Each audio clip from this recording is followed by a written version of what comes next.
Welcome to Wild Cowboy Tales, the channel for stories where the grit of the land is matched only by the grit in the human heart, and where vengeance is a journey that can lead you to the last place you'd ever expect.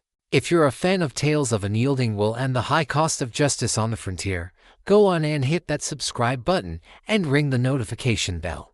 You won't want to miss a single story from the heart of the untamed West. Now, pour yourself a strong coffee. Listen to the whisper of the wind across the plains, and let us take you on a journey. A story of a woman forged into a weapon by grief, who hunted a pack of wolves, only to find her own lost lamb among them. The West gives and the West takes, but it rarely does either gently. For Abigail Kane, it had given her a life carved from the stubborn Texas soil, a life as real and sturdy as the thick sod walls of her first home. It had given her John, a man whose hands were mapped with the calluses of hard work but whose touch, even after 20 years, was as soft as the cottonwood fluff that drifted in the late spring. It had given her a son, Ethan, a whirlwind of lanky limbs and a rebellious spirit, whose laughter had once been the sole music that could fill the vast, aching silence of the plains. And it had given her a home, 160-acre square of the world on the edge of the Llano Estacado, where the sky was so immense it felt less like a ceiling and more like a promise of eternity. Then, in a single, blood-soaked afternoon that bled into a gray and silent dusk, the West took it all back, with the casual, indifferent cruelty of a hawk snatching a rabbit from a field. The attack was a thing of brutal, senseless efficiency, a story told to her in fragments by men who couldn't quite meet her eyes. John had been driving their small herd of cattle, the culmination of a year's hard work, to the railhead at the dusty, optimistic town of Redemption. It was a 3-day journey he'd made a dozen times before, a familiar rhythm in the song of their life. Abigail had stayed behind, as she always did, to manage the endless chores that were the price of their existence. This time, he never made it. A posse, formed after he was 2 days overdue, found what was left of his passage on the 3rd. The cattle, their walking savings account, were gone. The heavy chuck wagon, which he had so painstakingly repaired just a month prior, was a skeleton of splintered, fire-blackened wood. And John was lying in the dust, his life stolen by the bullets of men who valued a few head of bony cattle more than a good man's soul. When they brought him home, laid carefully on a blanket in the back of a buckboard, something inside Abigail broke. It wasn't a loud, shattering collapse that brought forth screams and wailing. It was a quiet, cold snap, like a thick river freezing over in a single and natural moment. She stood over the grave they dug for him on the small rise that overlooked the homestead, the same spot where they had once planned to build a larger house. The ceaseless Texas wind, a constant companion to their lives, whipped strands of her brown hair across a face that had become a mask of stone. The town sheriff, a portly man named Miller whose primary skill was keeping his office chair warm with the seat of his pants, offered his condolences, his words as empty and dry as the dust devils that danced on the horizon. "We'll look into it, Abigail," he'd said, his gaze fixed on a point somewhere over her shoulder. "But these are hard lands. The men who did this, they're like smoke, gone before you even know where to look. They're probably halfway to Mexico by now." Abigail didn't respond. She didn't have the words, and even if she did, they would have been wasted on this man. She just stared at the fresh-turned earth, a raw, red wound in the golden prairie grass. Smoke. She could track smoke. Smoke always came from a fire, and fire always left ashes. The grief in her was a cold, hard stone in her chest, a physical weight that made it difficult to breathe. But beneath it, a different kind of fire was kindling. A cold fire, the clean, blue, all-consuming fire of pure, unadulterated hatred. This was not the first wound her heart had borne. Years earlier, her son Ethan, a hot-headed boy of 16, full of restless dreams that were too big for the confines of their ranch, had a final, bitter fight with his father. John, a man of practicality, saw the future in the land, in the steady accumulation of seasons and cattle. Ethan saw only a cage. He had ridden out in the dead of night, leaving behind only a scrawled note promising to find his own way, to become someone bigger than a simple rancher. He had never returned. The silence he left behind had been a constant, dull ache in their lives, a ghost at their dinner table. John's death was a fresh, gaping wound torn open right on top of the old one. She had lost her son to the false promise of the West, and now her husband to its brutal reality. She had nothing left. And a woman with nothing left to lose is the most dangerous creature on God's green earth. That night, long after the last of the sympathetic neighbors had driven their wagons home, leaving behind casseroles that would go uneaten, Abigail walked with a lamb through the oppressive silence of her house and into the barn. The familiar smells of hay, leather, and animals were no comfort. They were just more ghosts. She went to the heavy wooden chest in the corner of the tack room, the one John had built from cottonwood with his own hands. It was where he kept his most prized possessions. She lifted the heavy lid. She ignored his one good Sunday suit, now folded neatly for a funeral he would never attend. She ignored his father's worn leather Bible, its pages filled with a faith that felt like a distant, cruel joke. Her hands, moving with a steady, eerie purpose, went straight to the gun belt, coiled like a sleeping rattlesnake on a bed of old blankets. She lifted his Colt Peacemaker, the metal cool and heavy, a solid and terrible weight in her hands. She checked the action, the clicks of the cylinder rotating sounding unnaturally loud in the quiet barn. She found his Winchester rifle, its walnut stock worn smooth and dark by his grip. She was not a stranger to these weapons. John, a man who saw the world for what it was, had insisted she know how to use them, just as he had insisted she know how to set a broken bone and deliver a calf. The West doesn't care if you're a man or a woman when it comes for you, Abby, he used to say, his voice gentle but firm. It only cares if you're ready. She had not been ready for this, but she would be ready for what came next. She spent the next week moving like a woman in a trance, yet with a chilling clarity of purpose.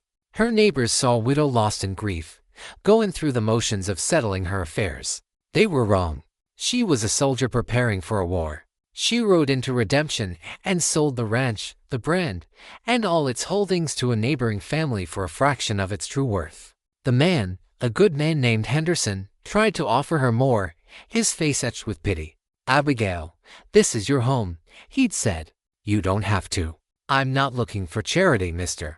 Henderson," she'd replied, her voice so devoid of emotion that he took a step back.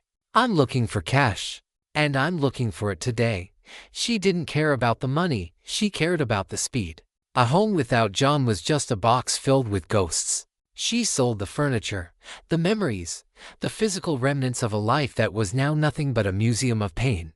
She kept only 2 horses, a tough, lean-eyed buckskin mare for herself and a sturdy pack mule. She took the cash and systematically converted it into the tools of her new trade.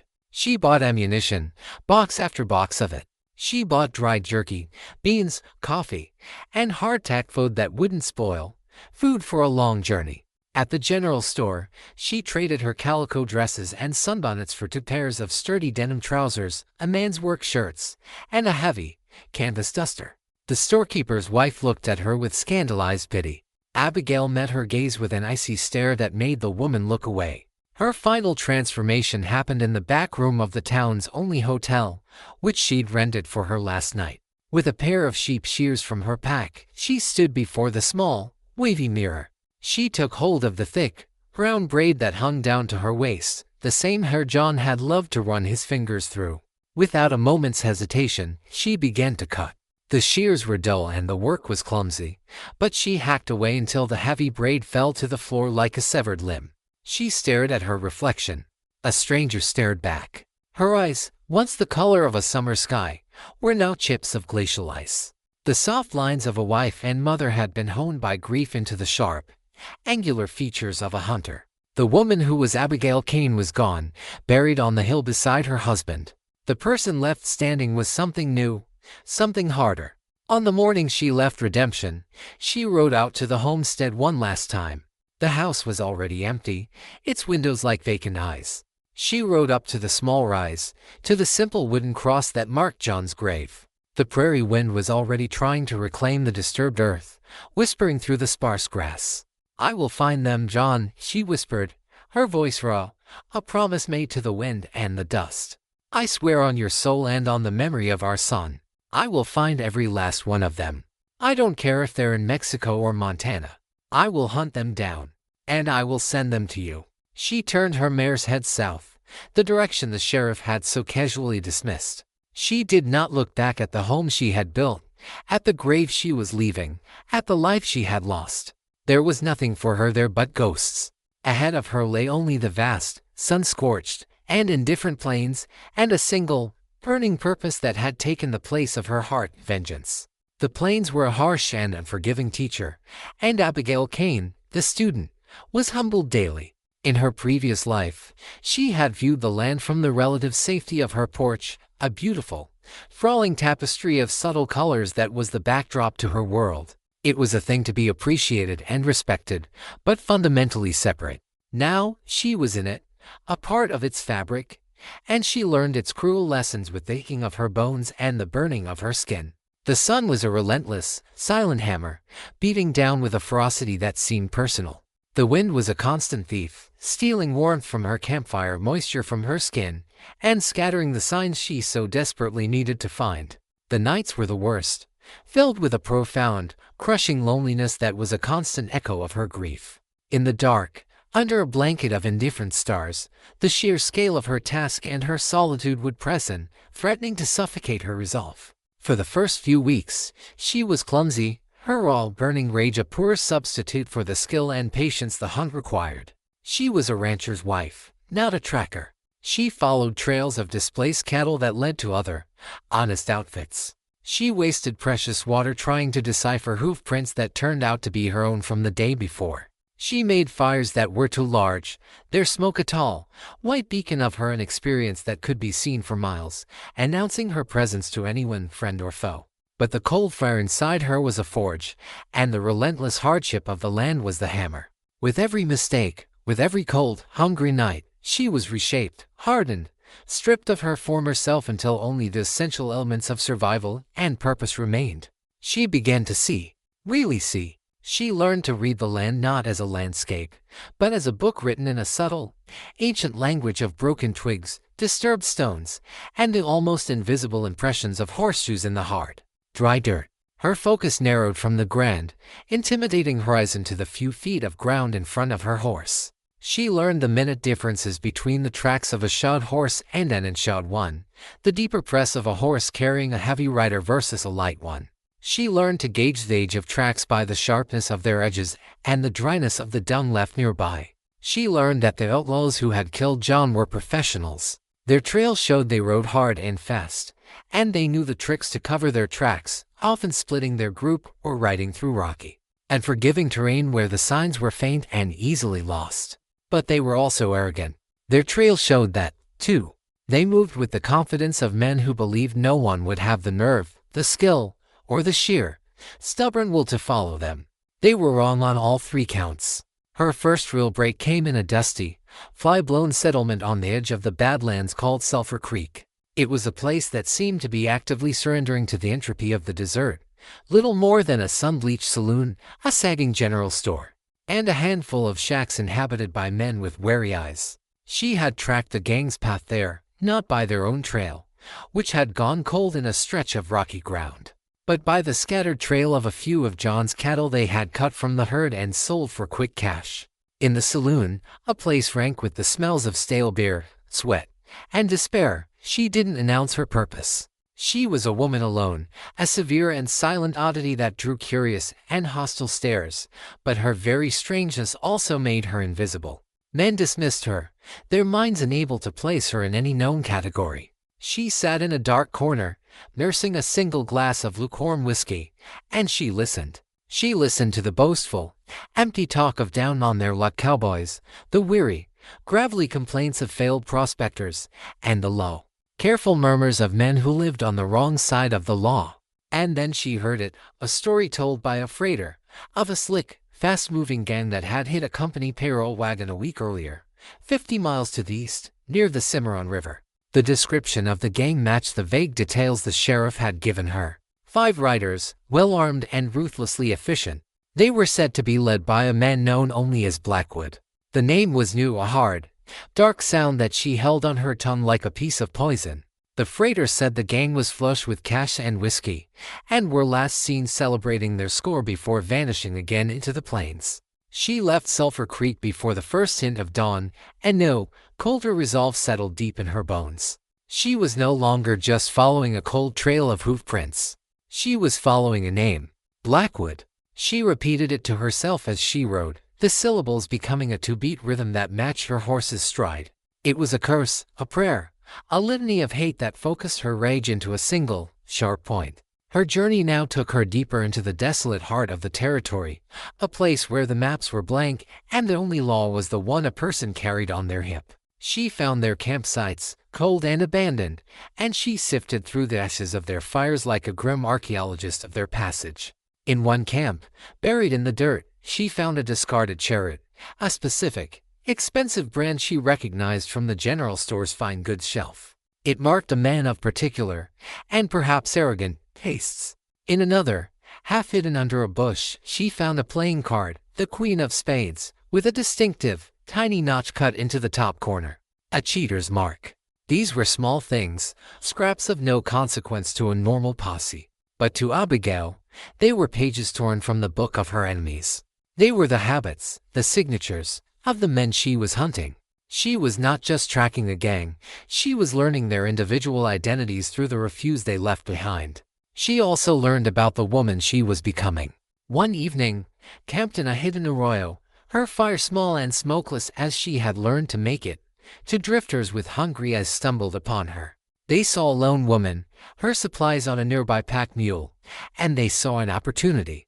They had not counted on the cold, dead light in her eyes, nor the nerving speed with which she leveled the Winchester at their chests. "Keep walking," she said, her voice a low, steady growl that promised death with an utter lack of passion. "Or I'll save the buzzards the trouble of waiting for you to die of thirst." They were not brave men. They saw the truth of her promise etched into the hard lines of her face, and they scrambled away into the darkness, tripping over themselves in their haste. Abigail didn't even feel a tremor of fear, not a flicker of adrenaline. The part of her that could feel fear had been burned away in the fire of her grief. All that remained was the cold, hard, diamond-like certainty of her mission. She was no longer a widow. She was no longer a mother. She was a predator, and she was becoming fluent in the language of the wild, a language written in tracks, in smoke, and in the unwavering sight of a gun barrel. The seasons began to blur, the passage of time marked not by a calendar, but by the changing color of the prairie grass and the angle of the sun. The scorched, ochre plains of high summer gave way to the brittle, golden expanse of autumn, which in turn yielded to the sharp, biting winds of a plains winter. Abigail's hunt became her entire existence. She was a ghost on the prairie, a rumor whispered by nervous travelers in isolated way stations and by freighters around their lonely campfires. Some said a relentless federal marshal was on the trail of the infamous Blackwood gang, a silent, implacable tracker who never showed his face in any town. Others spoke of an avenging spirit, the ghost of one of the gang's victims, a phantom who lived in the wilderness and could not rest. No one, in their wildest imaginings, suspected the truth was a woman in a worn canvas duster, her face weathered to the texture of old leather by the sun and wind, her heart consumed by a single, icy purpose that had become the only thing keeping it beating. She had become a master of the hunt, her skills honed to a razor's edge by necessity and obsession. She could taste the direction of the wind and know if it carried the scent of distant rain or the faint, greasy smell of a cooking fire. She could read the passage of time in the subtle drying and crumbling of horse droppings. Her body had become as lean and tough as dried leather, her senses tuned to the slightest anomaly in the landscape. The soft woman who had once found joy in the warmth of rising bread and the gentle colors of a tended garden was a distant memory, a ghost of a different kind, one that haunted Abigail herself in the dead of night. The Blackwood gang was prolific, their reputation for daring, violent robberies spreading across the territory like a prairie fire. They hit stagecoaches carrying payrolls, lonely railroad water stops, and isolated ranches that were too far from the law to expect any help. With every new crime, they left a fresh trail, a new set of clues for Abigail to follow. And with every fresh trail, Abigail was never far behind. She learned their patterns, the rhythm of their violence. They were bold, but not reckless. Their leader, Blackwood, was clever. He planned their routes with a strategist's eye, using the unforgiving terrain of the Badlands and the vast, empty stretches of the plains as a shield. He seemed to have a sixth sense for pursuit, and nose for trouble. That was why he had never been caught by any of the half-hearted posses sent after him. But he had never been hunted by someone like Abigail. She didn't think like a lawman, who had to follow rules, collect evidence, and report to a superior. She thought like a wolf, patient and single-minded, driven by a primal, undeniable need for the kill. She began to get closer. The trail grew warmer. There were times when the ashes of their campfires were still faintly warm to the touch, when the tracks of their horses were so fresh she could see the moisture in the pressed earth. She was so close she could almost feel their presence over the next rise, a palpable sense of their malevolent energy in the air. One evening, she crested a low mesa at twilight and saw it in the valley below the faint, flickering orange light of a campfire. Through her husband's old brass spyglass, she could make out 5 figures silhouetted against the flames. It was them. Her first instinct, or all-burning impulse born of months of rage, was to charge down the slope, her guns blazing, to end it right there in a storm of fire and blood. But the woman she was now was not ruled by impulse. She was ruled by a cold, calculating patience that was far more deadly. 5-1 in the open, and fading light hose were odds for a fool or a suicide. She backed away from the ridge, her heart a slow, heavy drum against her ribs. She would not face them here. She would choose the time and the place. She would be the trapper, not the desperate prey. She would turn their own confidence against them. She began to shadow them, a persistent and seen presence on their trail. She stayed a day's ride behind, close enough to observe but far enough to remain undetected. She watched them from a distance through the spyglass, learning their faces, their habits, their individual mannerisms. There was Blackwood, a tall, confident man with a dark beard who always rode at the head of the group, his posture radiating an arrogant authority. There was a burly, bearded man who handled their pack horses, a brute who seemed more comfortable with animals than men. A weary, nervous-looking man who was always chewing on a cheroot expensive brand she had found weeks ago. A hard-faced man with cold eyes who had a notched deck of cards he would shuffle obsessively during every rest stop. And then there was the 5th rider. He was the youngest, by far, and he rode at the back of the group, often quiet and seeming to be apart from the easy, cruel camaraderie of the others. Through her spyglass, she saw a young man, barely out of his teens, with a lean frame and a shock of dark hair that was always falling into his eyes. There was a restless, cold energy about him that was different from the casual brutality of the others. He didn't have the same hard, cruel lines around his mouth. While the others laughed and drank, he would often be staring out at the horizon, a strange, lost look on his face. For a brief, inexplicable moment, she felt a flicker of something that was almost pity for him. He looked like a stray dog that had fallen in with a pack of wolves. She quickly and ruthlessly crushed the feeling. He was one of them. He had been there when John was murdered. He had watched her husband die. He would die with the rest of them. Her opportunity, the perfect place to spring her trap, came to her in the form of a name on her worn map, Diablo's Canyon. It was a narrow, winding box canyon, a jagged cut in the earth, that contained the only reliable source of water for 50 miles in any direction. She knew the land. She knew that any group of riders passing through this desiccated territory, especially a group with a string of horses to water, would be funneled directly into its mouth as surely as water into a drain. She rode hard for 2 days and a night, pushing her buckskin mare to the limits of her endurance, circling wide around the gang's predicted path to get ahead of them. She reached the canyon a full day before they would. The trap was perfect. The canyon walls were steep and high, offering excellent cover and a commanding view. The entrance was narrow. Once inside, they would be caught like fish in a barrel. She found her perch. It was a high ledge, shielded by a cluster of weathered granite boulders, overlooking the canyon entrance and the small, brackish pool of water at its center. It offered a clear field of fire and a protected position. She tethered her horse in a small grove of junipers well back from the edge. She laid out her Winchester rifle, her boxes of ammunition, her canteen, and a single piece of dried jerky. And then she waited. The sun beat down. The hours crawled by with agonizing slowness. The silence of the canyon was absolute, broken only by the buzz of a fly and the whisper of the wind. But Abigail felt no impatience. She was a statue carved from vengeance. She was no longer waiting, she was aiming. As she sat there, She thought of John, of the life they had built together with their bare hands, of the faint sound of their son's laughter echoing from a life that felt like it belonged to someone else. The memories were no longer just a source of pain, they were fuel.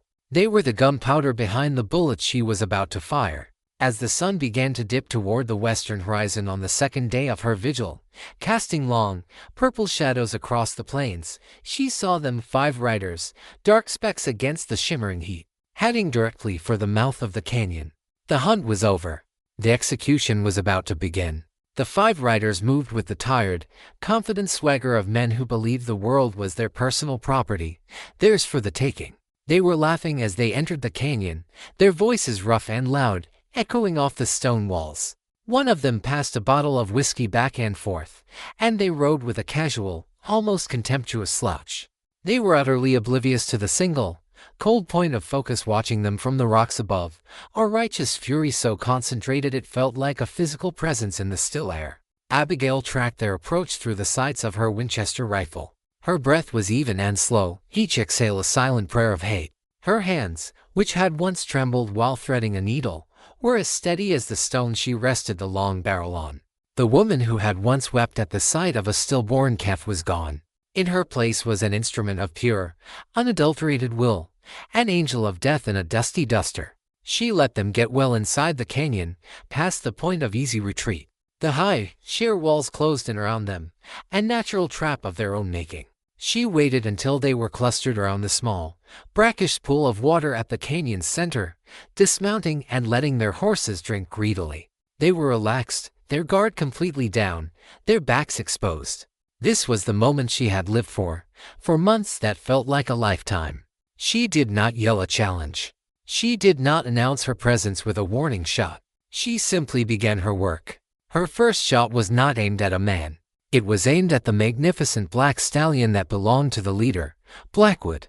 It was a calculated act of both strategy and cruelty. A man without a horse was a man without hope in this country, and she wanted him to know a fraction of the hopelessness he had inflicted upon her. The rifle boomed, the sound unnaturally loud, a thunderclap in the enclosed space. The stallion screamed, a high, piercing sound of animal agony, and collapsed in a heap, its legs folding beneath it. The suddenness of the attack threw Blackwood from the saddle, his leg momentarily trapped and twisted beneath the dying horse's weight. Panic erupted. The outlaws, caught completely by surprise, scrambled for cover like ants whose heel had been kicked. Their shouts of confusion and fear echoed off the canyon walls. They had no idea where the shot had come from, no idea how many enemies they faced. Abigail used their confusion. Her second shot was aimed at the nervous man with the chariot. It caught him in the shoulder as he dove behind a rock, a cry of pain punctuating the chaos as his cigar flew from his lips.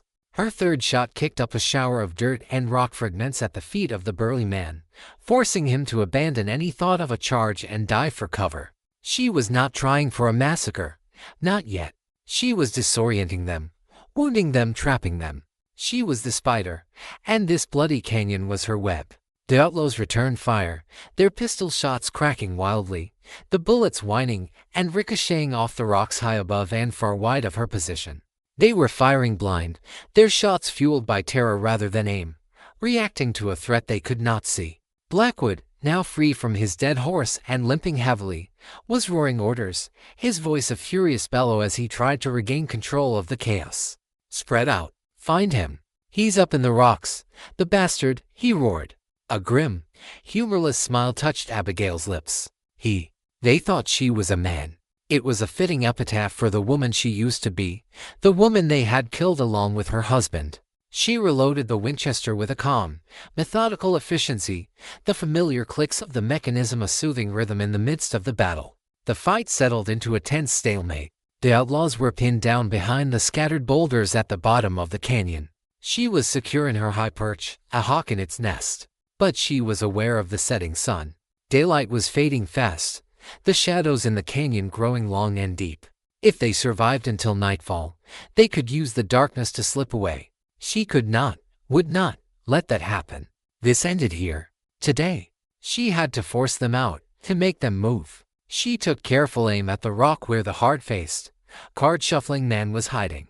She didn't fire at him directly, but at the weathered sandstone face of the cliff just above his head. Her bullet struck the rock with a sharp crack, sending a shower of sharp rock fragments and blinding dust raining down on him. He yelped, more in surprise than pain, and instinctively scrambled away from the rock to escape the rockfall, exposing himself for a split second. It was all she needed. Her rifle barked again. The man spun around as if struck by an invisible fist, a dark stain blossoming on his chest. He fell without a sound, his treasured deck of cards scattering in the dust around him like dead leaves. One down. The remaining outlaws were now gripped by a primal terror. They were being hunted by a ghost, an unseen sniper of lethal skill who was picking them off one by one. Blackwood, a man not accustomed to fear, knew they were doomed if they stayed put. His voice was raw with desperation. "The kid," he roared, his voice cracking. "Get to the horses. We make a run for it. Draw his fire." The youngest rider, the one who had stayed quiet at the back of the group, had taken cover behind the grisly barricade of Blackwood's dead horse. At the order, he broke from cover, sprinting with a desperate, youthful speed toward the remaining horses, which were nervously milling at the edge of the waterhole. He was lean and fast, a fleeting target. He ran with his head down, a figure of pure, desperate flight, trying to make himself as small as possible. Abigail swiveled the Winchester, the heavy barrel moving with a smooth, practiced motion, tracking his frantic movement. This was it. The boy. The one who looked lost. She felt nothing but cold resolve. He was the last obstacle between her and Blackwood. He was part of the pack. She put the rifle's sight squarely on the center of his back, leading him just slightly. Her finger tightened on the trigger, the metal cool and unyielding. Just as she was about to complete the trigger pull, the boy stumbled on a loose rock. His ankle turned, and he fell to one knee. As he pushed himself back up, his hat, which had been pulled low, fell off his head and rolled in the dust. He turned his head for a fleeting second, his eyes wide with fear, looking back toward Blackwood, his face illuminated by the dying, blood-red rays of the setting sun. And Abigail's world stopped. The rifle nearly slipped from her grasp. Her breath hitched in her throat, a strangled, incredulous gasp that was silent to everyone but her. The air turned to ice in her lungs. The sounds of the canyon's remaining gunfire, the shouting, the windle faded into a distant, muffled roar, as if she were underwater. It was the hair, that unruly shock of dark brown hair that always fell into his eyes, no matter how many times she had tried to brush it back. It was the distinct line of his jaw. It was the shape of his face, no longer the soft face of a boy, but hardened by the sun and a hard life, yet still so painfully, so undeniably, so impossibly familiar. It was Ethan, her son, the son she had mourned for 5 long years, the son she believed was lost to the world, swallowed by his own youthful foolishness and the vastness of the frontier. He was here, he was alive, and he was one of them. He was one of the men who had stood by, who had participated, while his own father was murdered. The rifle sight wavered, the clear image of her son's face blurring through the sudden, hot tears that filled her eyes and spilled down her dusty cheeks. Time seemed to stretch and distort into an agonizing, taffy-like eternity. An entire lifetime of love, loss, and rage passed in the space of a single, suspended heartbeat. Her finger was still on the trigger. The hunter and the hunted. The mother and the son, her sacred vengeance, and her lost child. They had all converged in this single, impossible, soul-shattering moment. The wind howled through the canyon, a lonely, mournful scream that was the sound of her own heart being ripped clean from her chest. The world snapped back into a horrifying, sharp-edged focus with the crack of a pistol shot. It wasn't hers. Blackwood, a cunning animal sensing a shift in the battle, had seized the moment of hesitation. He fired at her position, the bullet smacking into the rock just inches from her head, showering her with stinging grit and the smell of curdite. The shot broke the spell of her paralysis, but it did not break the terrible, unassailable truth of what she had seen. Ethan, her son, her lost boy, was scrambling towards the horses, a pawn in a monster's deadly game. But he wasn't just a pawn. He was a participant. He had been with them. He had ridden with them, camped with them, broken bread with them. He had been there when John died. The thought was a physical blow, a fresh wave of agony that crested over the initial shock, stealing the air from her lungs. This wasn't just a tragic coincidence, it was a grotesque betrayal of blood and memory. Ethan, the name was torn from her throat, a raw, desperate cry that was part question, part prayer, part accusation. It was a sound that didn't belong to the cold, hard hunter she had become. It belonged to the mother she thought was buried and gone. Down below, her son froze mid-stride. He stopped his run to the horses and slowly, hesitantly, turned his head toward the rocks from which the impossible sound had come. His face was a mask of utter disbelief and confusion. He knew that voice. It was a voice from another life, a voice from a dream he thought he had long forgotten. He scanned the rocks, his eyes wide and searching.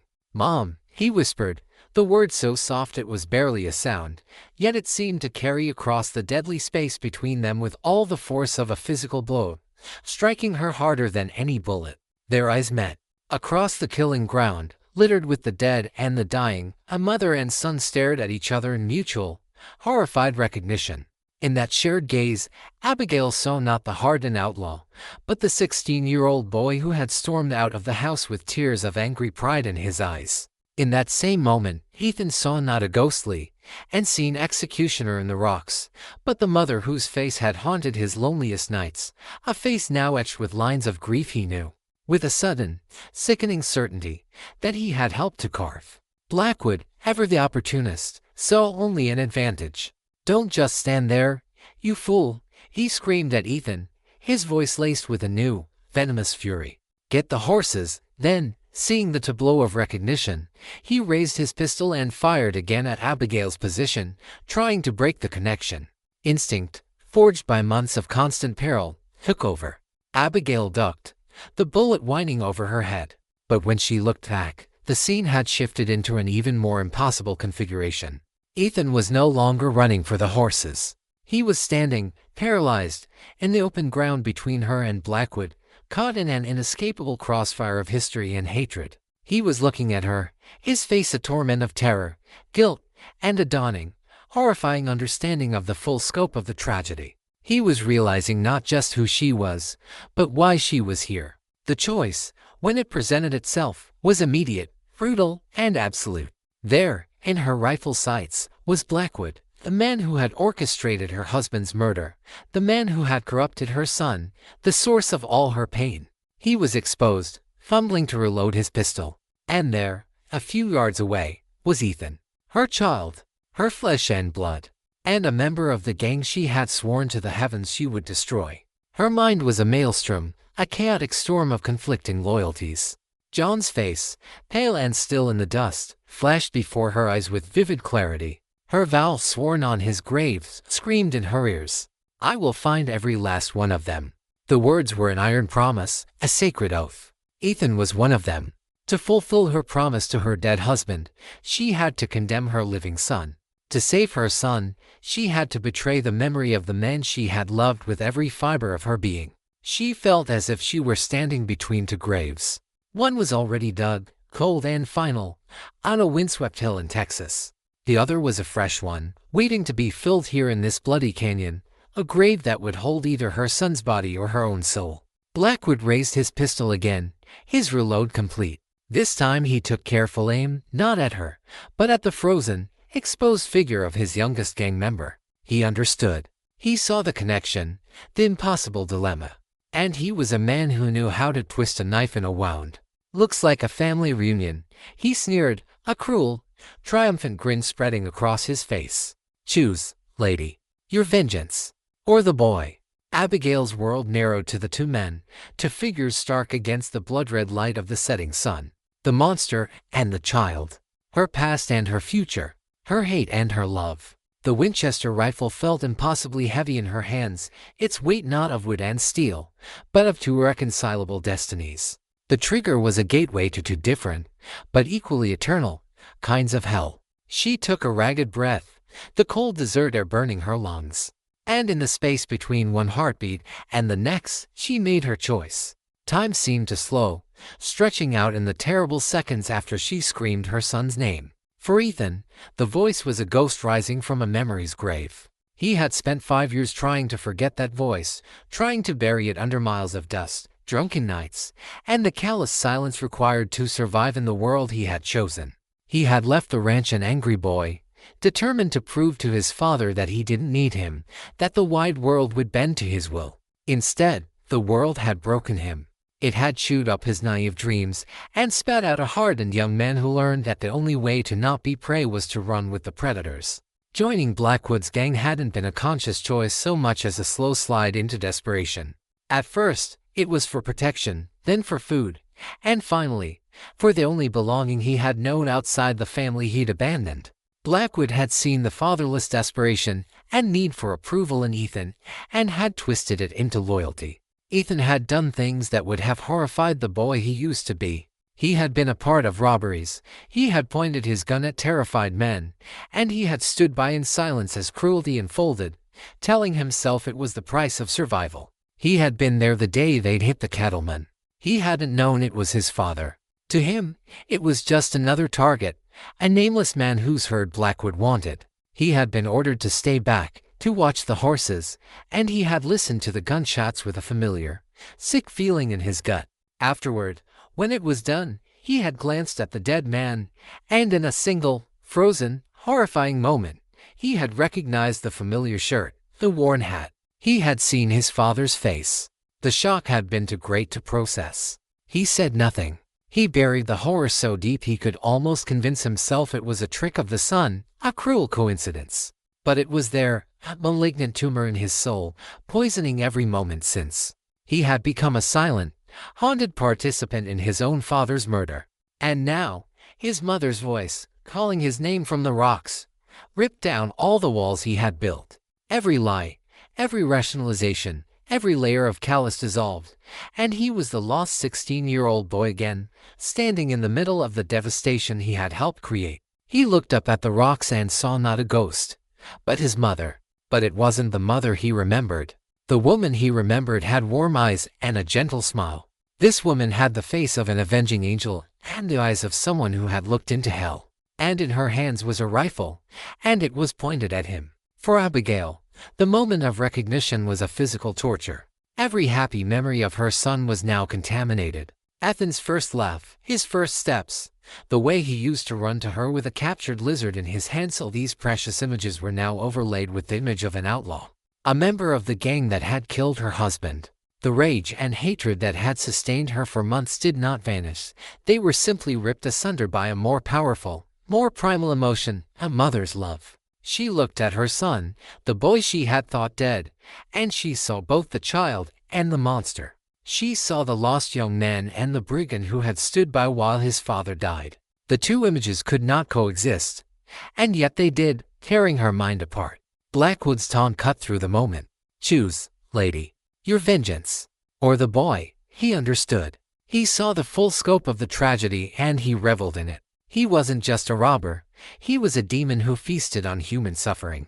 He aimed his pistol at Ethan, knowing the boy was now both a shield and a weapon against her. Abigail looked from Blackwood, the embodiment of all her pain and loss, to Ethan, the embodiment of all her love and betrayal. The rifle in her hands was no longer an instrument of justice. It was a scalpel, and she had to choose which heart to cut out. To kill Blackwood and possibly lose Ethan in the crossfire, or to do nothing and possibly lose him to Blackwood's cruelty. Or, and the thought was cold and sharp as ice, to fulfill her vow herself. Every last one of them. Her vow had made no exceptions. In that long, silent moment, Abigail's entire life seemed to flash before her. Her happiness with John, the pain of losing Ethan, the emptiness after John's death, the relentless hunt. It had all led to this.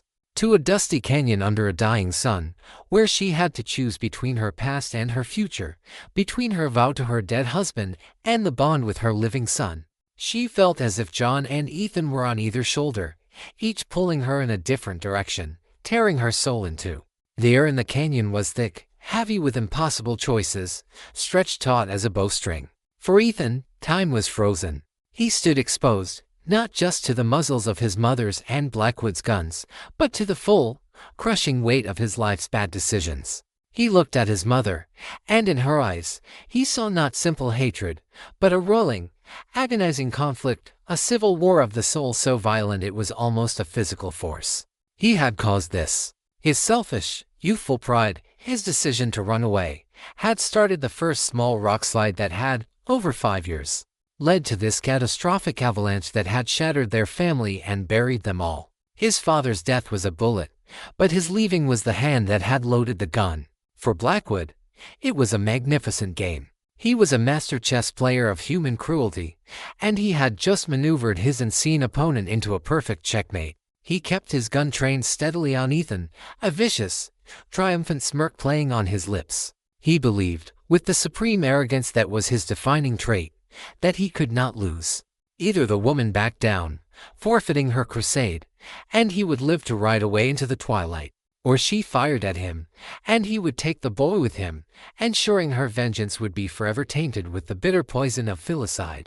But he had fundamentally underestimated Abigail Kane. She was no longer a simple rancher's wife reacting to tragedy, or even just a single-minded avenger driven by hate. The long, lonely hunt had forged her into something else entirely. The plains had stripped her of all sentimentality, of all weakness, and had taught her a brutal form of clarity. She had learned to think under fire, to see the angles the enemy did not, to anticipate the moves on the board. And in that moment of excruciating, crystalline focus, as she saw Blackwood's self-satisfied smirk and the way he positioned Ethan as a shield, she saw a third path. It was not a path to happiness or peace.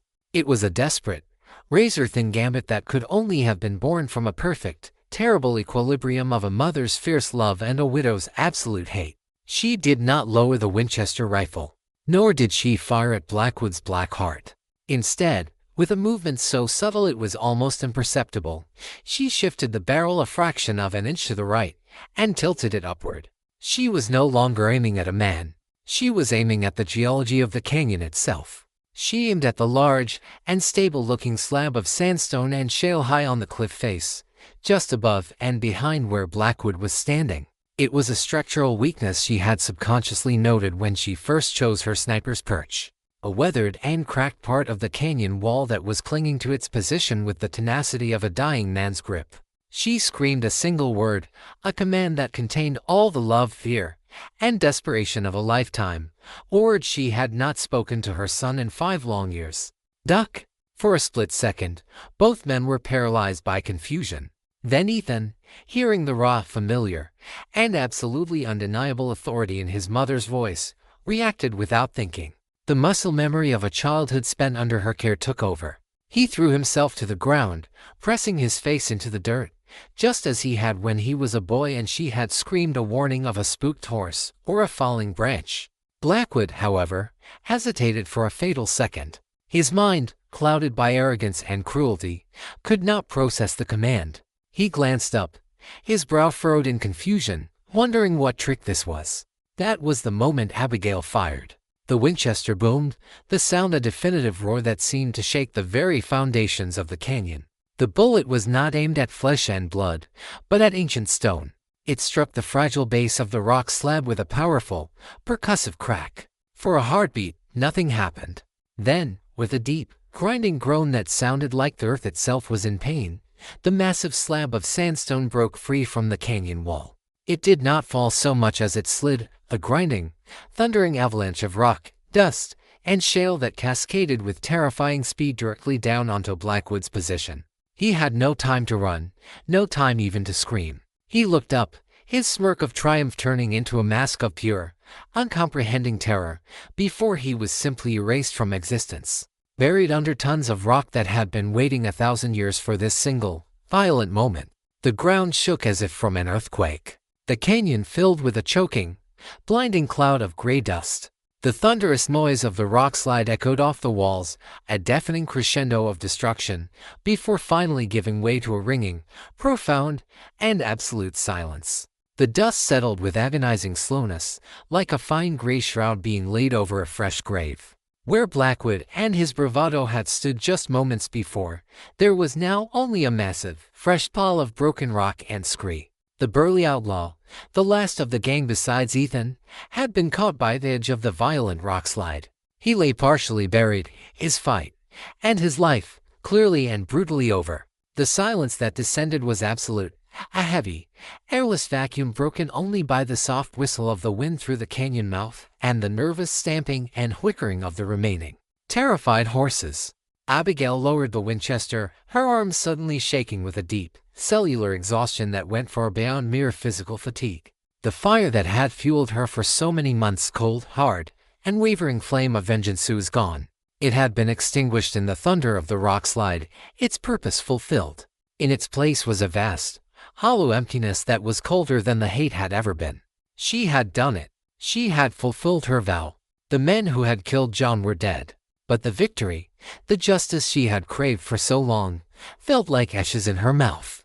There was no triumph, only a quiet, desolate ache. She made her way down the treacherous, rocky slope, her movements stiff and clumsy, her body finally acknowledging the months of hardship and deprivation it had endured. The adrenaline was gone, leaving only the pain of bruises, the sting of cuts, and a weariness that settled deep in her bones. When she reached the canyon floor, her boots crunching on the dusty ground, she stood before him. Her son. He was the only other living person in this makeshift tomb. The space between them was only a few feet of dirt and rock, but it felt like a chasm a mile wide, a chasm filled with 5 years of silence, pain, grief, and unforgivable betrayal. Ethan couldn't meet her eyes. He stared at the ground, at the toe of his worn boots, his shoulders slumped. He looked like a boy again, a child being chastised for a broken window. But this was no broken window.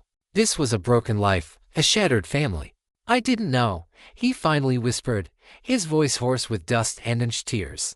"I swear to you, Mom, on my life, I didn't know it was him. Not until it was too late. Not until I saw his face." Abigail's expression remained as hard and unyielding as the canyon walls around them. "But you were here," she said, her voice flat, devoid of accusation but heavy with the terrible weight of the fact. It was the only fact that mattered. You rode with them. You ate their food. You took their money. You stood by. "I was a coward," Ethan said, the words tearing from him, a confession he had held captive in his soul for months, and it now spilled out like poison being lanced from a wound. "I was scared. After I saw it was Pa. I didn't know what to do. I froze. And I've been frozen ever since." He finally forced himself to look up, to meet her gaze, and the raw, desperate guilt in his eyes was so profound it was almost a physical thing. "I'm sorry. God, Mom, I'm so sorry. Sorry." The word was so small, so utterly inadequate for the chasm between them. It was a child's word for a man's crime. It couldn't bring John back. It couldn't erase the image of his body lying in the dust. It couldn't give Abigail back the years she had lost, first to the worry of a lost son, then to the grief of a murdered husband, then to the all-consuming fire of hate. She looked at her son, really looked at him, for the first time in 5 years. She saw past the outlaw's clothes and the grime on his face. She saw the lines of hardship etched on his eyes, the haunted, hollowed-out look that spoke of sleepless nights and a tormented conscience. He had been paying for his cowardice every day since. He was trapped in a prison of his own making, a prison of guilt and silence. She had hunted a pack of wolves, but looking at him now, she knew her son had never truly been a wolf. He had been a lost dog, running with the pack for fear of being torn apart by them, and he hated himself for it. "Your father," Abigail said, her voice quiet but strong, each word carefully chosen and deliberate, "was a good man. He was an honest man. He never ran from a hard day's work, and he never ran from a difficult truth, no matter how much it hurt." She took a single, difficult step closer, closing a fraction of the distance between them. "You've been running your whole life, Ethan. From him. From yourself. It's time to stop."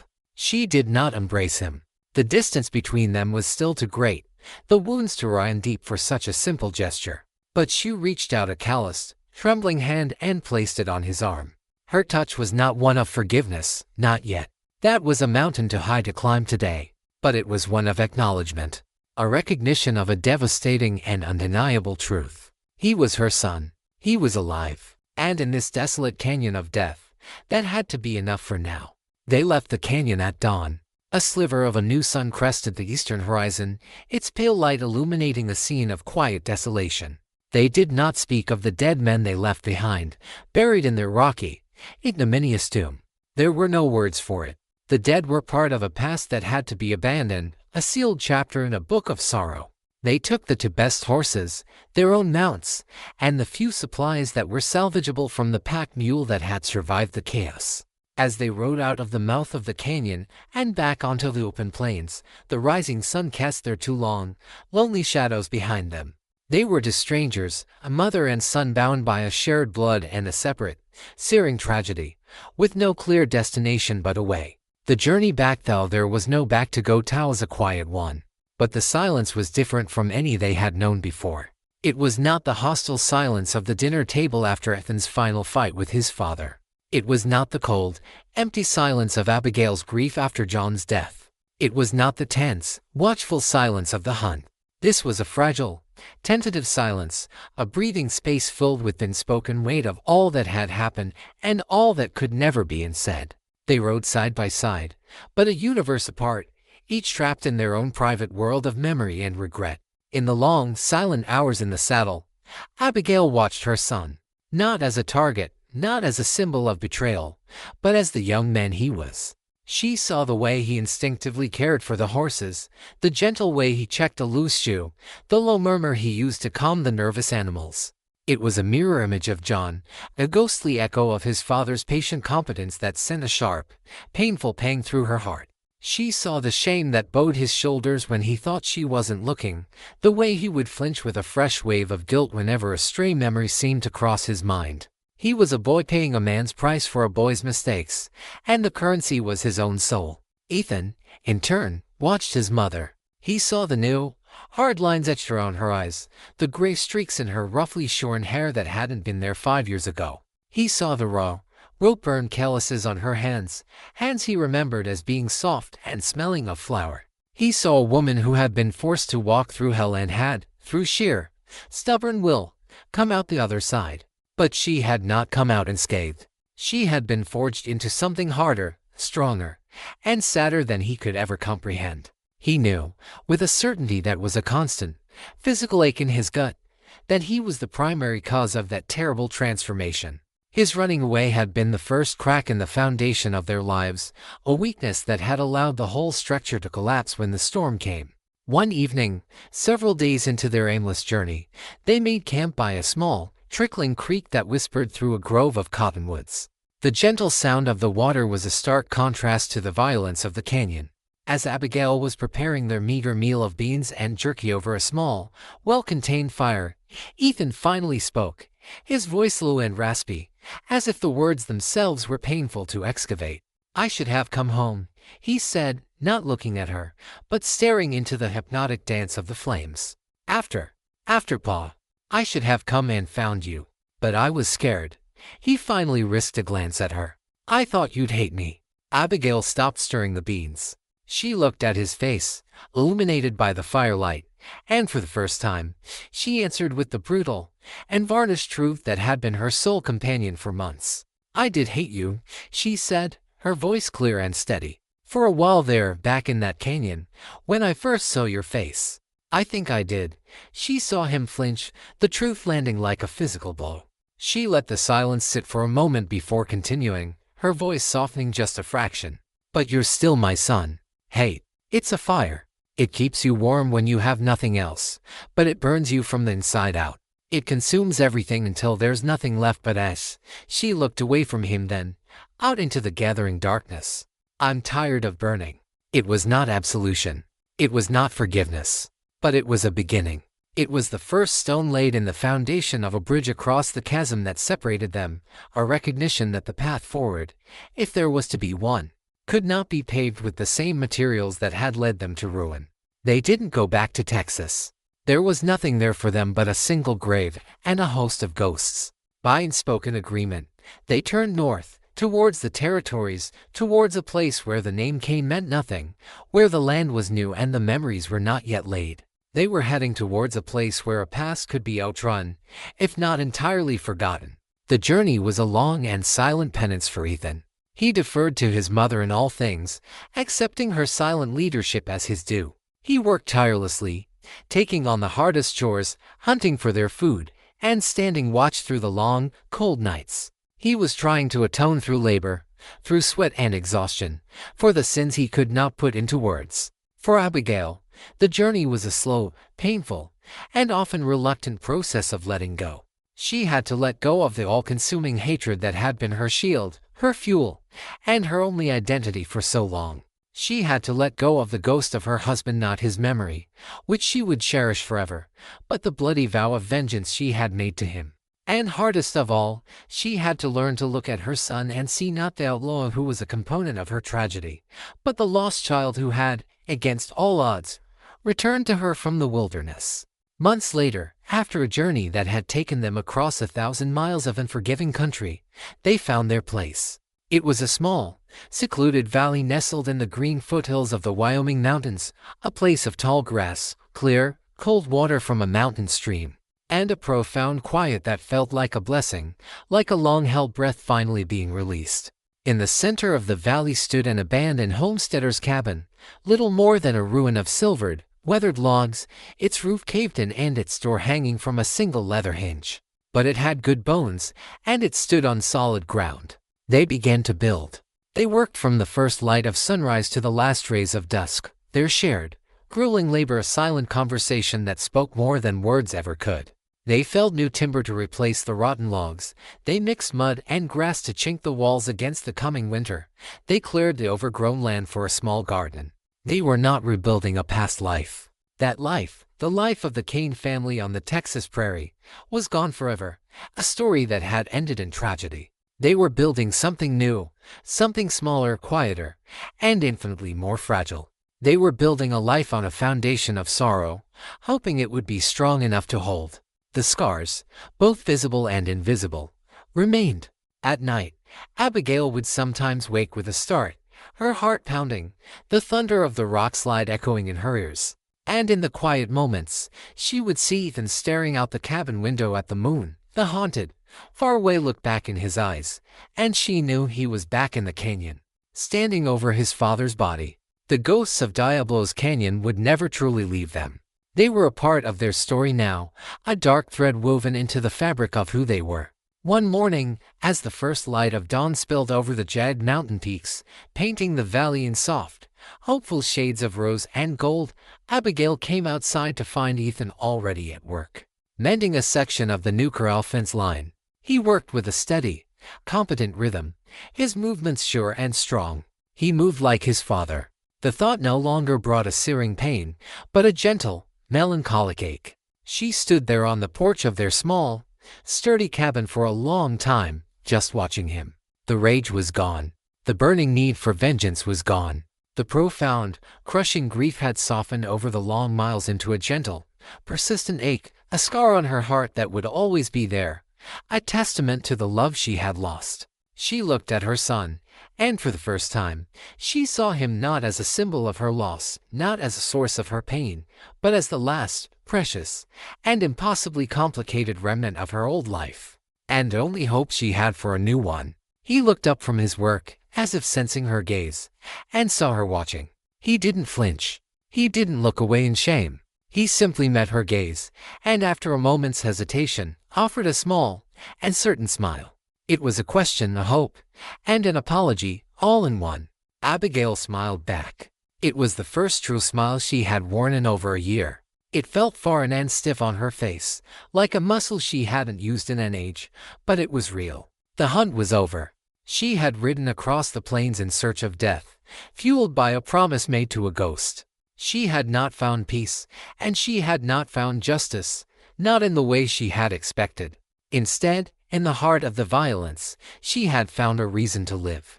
The road ahead would be long and difficult, and the work of forgiveness both for her son and for herself had only just begun. But as they stood there in the quiet of the new morning, two broken people bound together by a terrible past, they were not looking back at the long shadows they cast behind them. They were looking forward, together, at a different kind of sunrise.